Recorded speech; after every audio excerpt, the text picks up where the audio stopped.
Hello, everyone, and welcome to the WeCU Service Orientation. My name is Margarita Garcia Rojas, and I am a WeCU Student Support Coordinator. So first, let's talk a little bit about what WeCU does. So WeCU serves as a connector between U of I students, like all of you, and community organizations in Champaign County.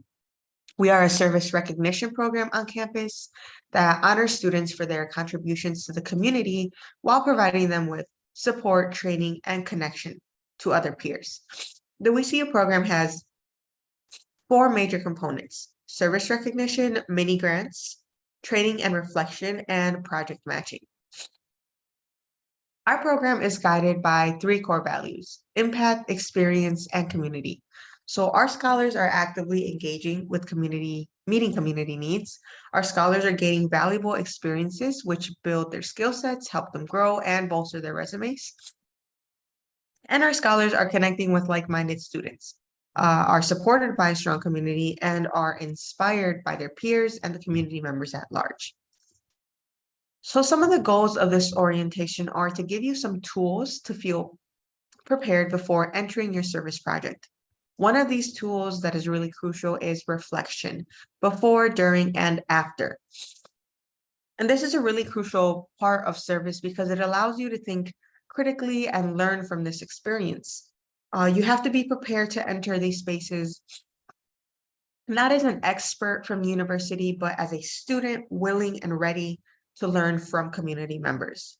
We want to emphasize that service learning is a mutually beneficial partnership that focuses on community-defined priorities.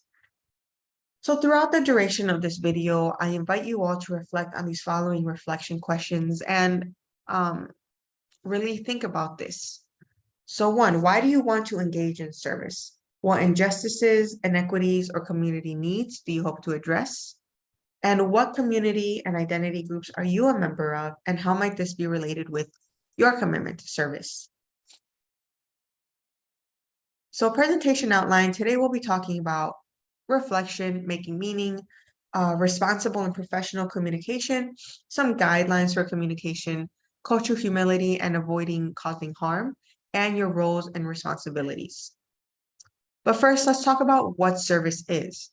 So service in general may have looked like a number of things for you. It might have involved volunteering at a homeless shelter, doing community cleanups, or helping with an after-school program. It could have been a requirement through your RSOs or through your high schools or any program that you were a part of that requires a certain number of volunteer hours for its members. However, at WeCU, we would like to emphasize a difference between volunteering and service. So volunteering primarily benefits the recipients, that is the population and organization you're serving. Service, on the other hand, benefits both the recipient and you, the student. Through service, you are not only providing service that benefits our community, you're also going to be growing and learning, growing your skills. And a way to do this is by reflecting and engaging on the root causes of need in our community. There is a reason that service is needed, and oftentimes it really is injustice that is driving that need. Service with WeCU also involves community-defined priorities. Our community partners know what's happening in the community. They assess the need, and then they bring in the students, such as yourselves, to come in and address those needs. And to ensure the service that we do is effective, students should have an understanding of the historical context of the community they serve before going to volunteer in those places. So this is going to entail a lot of research from your end, or even reaching out to support from us to help you with that. Because by understanding and addressing what a community is asking for, volunteers can find the best way to provide support while avoiding a savior complex or saviorism. Because when saviorism is a component of service, the service is no longer aimed at justice or autonomy, and instead becomes a series of solutions that prioritize making the volunteers feel good about themselves, which you should feel good because you will be benefiting through your own personal development. But it's really important to work towards maintaining a reciprocal relationship. You should not think of your service as unidirectional, where you're the expert and instead your engagement with the community should recognize, respect, and value the knowledge and perspective and resources of the community. So part of doing service with VCU is that you're making meaning. By making meaning, I'm asking you to think about who is the population or organization you're serving, what is the service you are doing, and why is that needed? And this all brings us back to this question of why do you want to get involved? And what does this bring to you? How is your project going to feel meaningful for your own growth? What strengths do you bring that may be useful? How would you like to grow further to serve your community or enrich your own life? And how can you continue supporting your community outside of service work? Before you start doing service, take time to acknowledge yourself, your values, as well as your own assumptions about service and the greater community. So I really want to give you a brief overview of Champaign-Urbana. Some of you might have just moved here at the start of classes, or you might have been here for a couple years or have grown up here. However, we're always on campus sometimes, and we can feel separated from the community of which we are a part of. But Champaign-Urbana is a very vibrant community, and that's not limited to campus. Even though a lot of us call campus home, there are residents who live in Champaign County year-round. And as you can tell, it's a very diverse place. And there's a figure that jumps out to me that over 25,000 residents in our community are immigrants. That's about 12% of our population. So we are a very large and diverse community. And all communities, however, no matter how vibrant, how diverse, face challenges. And in our community, there are nearly 150 people who are living without homes or regular housing. 33% of immigrants live well below the poverty line, and Black people are disproportionately represented among our county's incarcerated population. But we should never define our community by its deficits. And although the university sits at the center of Champaign-Urbana, we're home to vibrant networks and communities. And although we face unique challenges, it really has a dynamic group of community members who are working to address those challenges.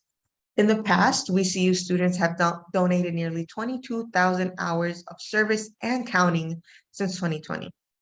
And our students and their partners are working to bring visibility to our community's challenges and triumphs. In the past years, we've had students work with the Education Justice Project, which advocate for incarcerated and formerly incarcerated peoples.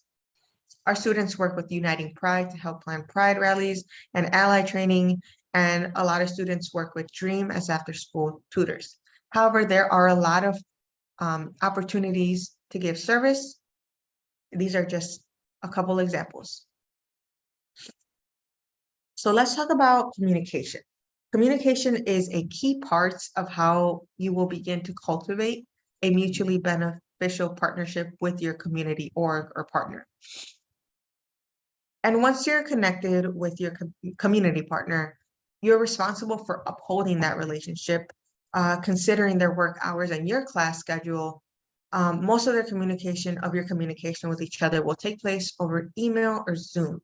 So I added in this slide a quick visual to reiterate email etiquette.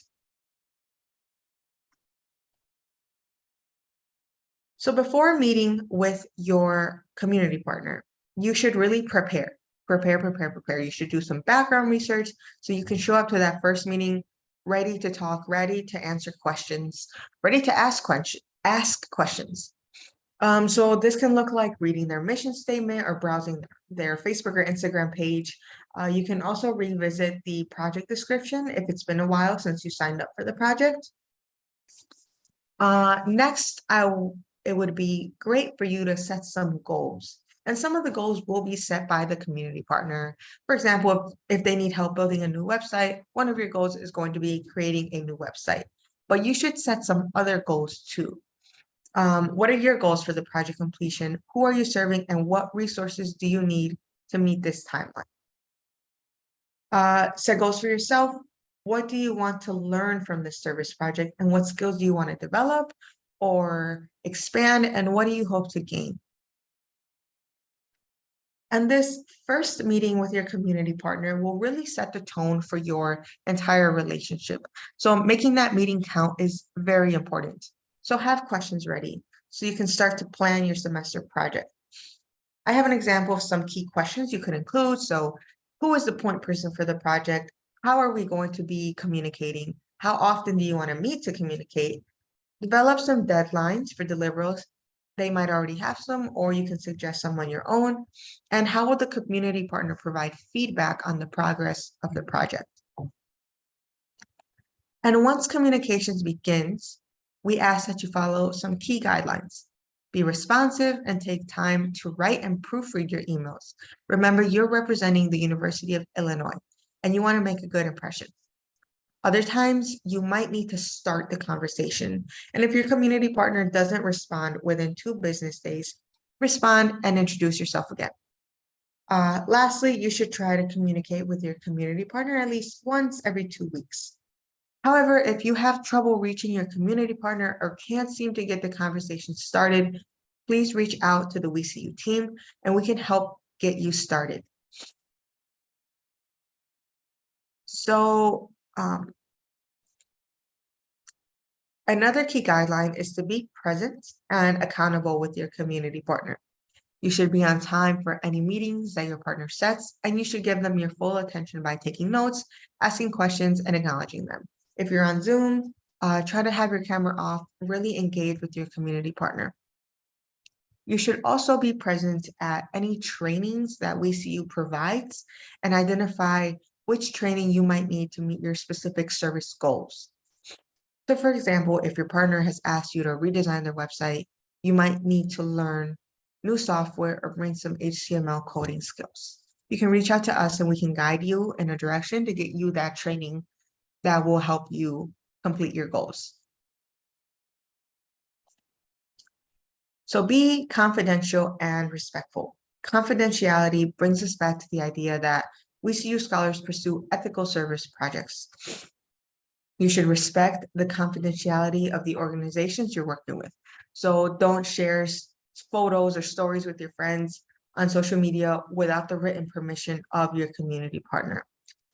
If you see something that concerns you, report this to your community partner immediately. So it's all about having constant communication, respectful communication. Another key guideline is be resourceful. You should be learning new skills if you need to. If you need to learn a new skill, use the resources that are already available to you. LinkedIn Learning is available for free to all UIUC students through the web store. So please take advantage of this resource. Mini grants are also available to you. This is a program designed to offset your costs related to service. So some eligible costs include travel, for example, the cost of fuel to drive to your service site, or Ubers, or whatever it is. Printing and mailing supplies and postage. Materials for the project that you're not going to keep, like cloth for masks, plastic for 3D printers, art supplies, etc., and any trainings. Next, be inquisitive. You should be inquisitive and ask questions. You're not going to know everything about this community org or the population you're serving, and that's okay. Asking questions shows that you're dedicated and that you care. You can ask questions to your partner and of us, the WeCU team. We or your community partner don't expect you to know everything about this program, but we are happy and open to answer any questions. But please ask sooner rather than later. So let's talk about cultural humility. Cultural humility is a large part of service. This image is a cultural iceberg, is a good visual representation of this topic. There are things about us that are visible, things that are less visible, and things that are completely invisible. Much like an iceberg, what's visible is what's floating on the surface of the water. But we know that there's a lot under the surface that we just can't see. So we might be able to see a person's age or their clothing, but we can't see other things like their wealth, their history, or personal values. So we need to be considerate and humble about what we know and what we don't know. Cultural humility is a personal lifelong commitment to self-evaluation and self-critique. This means that you're not only learning about another person's culture, but you're also turning a critical eye back on your own beliefs, biases, and cultural identity. Cultural humility also requires that you recognize and try to tackle power dynamics and power imbalances, and that you're actively working to develop partnerships with people and groups to overcome these imbalances. Finally, cultural humility requires institutional accountability. That means that you're holding whatever institution or group you're working with to those same standards. In simpler terms, what are the key aspects of cultural humility? Be open to learning, self-exploring, self-reflection. Work towards a better understanding of yourself and your personality. That is how your identity shapes your position in the world. Cultural humility also involves a commitment to lifelong learning. We will never know everything, and you have to be committed to constantly learning. However, you need to have empathy and compassion for yourself and those that you're serving, for your community partner, and your fellow WCU scholars. And finally, being other-oriented, which really means you're taking others' needs, viewpoints, and values seriously. Another important part of cultural humility is to avoid causing harm. To avoid causing harm, you should listen and apply the knowledge and expertise of community members so that you are collaborating with and listening to your community partners. You're not going into an organization and telling them how they should approach a problem. You should never impose your own ideas or expectations onto your community partners. Second, you should check how much authority and power you're given. You may be going into a community that you're not a part of. So be mindful of how your positionality changes the dynamics of a room. Finally, use language that conveys respect when you talk with and about community members and community partners. And a way to strengthen your cultural humility, you need to have an understanding or work towards cultural competence. That is a necessary foundation, and they also share some characteristics that you can practice. So developing self-awareness, this can look like becoming aware of your own cultural norms, attitudes, beliefs, and behaviors, identifying and examining where your personal biases, stereotypes, and prejudices come from, and considering the impact cultural differences might have on your interactions. Another thing you can do is gaining cultural knowledge. So it's okay to not know. So you need to balance your expert knowledge with being open to learning from the community and their lived experiences. And also be curious about other cultures in a respectful way. Asking questions, reading texts about other cultures, viewing films and documentaries to really expand your perception of the communities or cultures that you're working with. So at the beginning of this orientation video, I suggested a couple questions to keep in mind throughout. This is something that you should practice before, during, and after your service project. And these are just some example reflection questions to reflect on. So what steps can I take to staying committed to long-term community engagement? What is the history of volunteers in this space? Do I have a different picture of my community than I had before I started my project? These are just a couple suggested questions. WCU has a reflection guideline book that you will have access to that provides weekly prompts of reflection questions to really keep you engaged with this, and you don't have to come up with questions off the top of your head. So let's talk about responsibilities when you're in your service environment. These projects are based on the following principles of reciprocity with the explicit understanding of mutual benefit between and among all parties. Students, instructors, and community partners play an important role in facilitating a collaborative process to enable participants to combine their knowledge, skills, and resources to accomplish more together than they could on their own. So as a student, some of your main roles and responsibilities are to display high levels of professionalism, motivation, and initiative when engaging with your community partners, become familiar with organizations and the communities they serve, have a clear understanding of the goals, and fulfill their commitment to the community partner. For instructors, instructors also play a role in this. There's room to teach classes connected to the service experience, encouraging reflection throughout the semester, supporting students in projects, and answering questions related to course requirements, assignments, and grades. This is if you're taking a service learning course. And then the community partner also has goals, which they are aware of. But these are just for your understanding that they will be laying out project goals and expectations, answering questions about the project and offering feedback, assigning a point person to communicate with students, and creating a plan for the project to continue after students finish.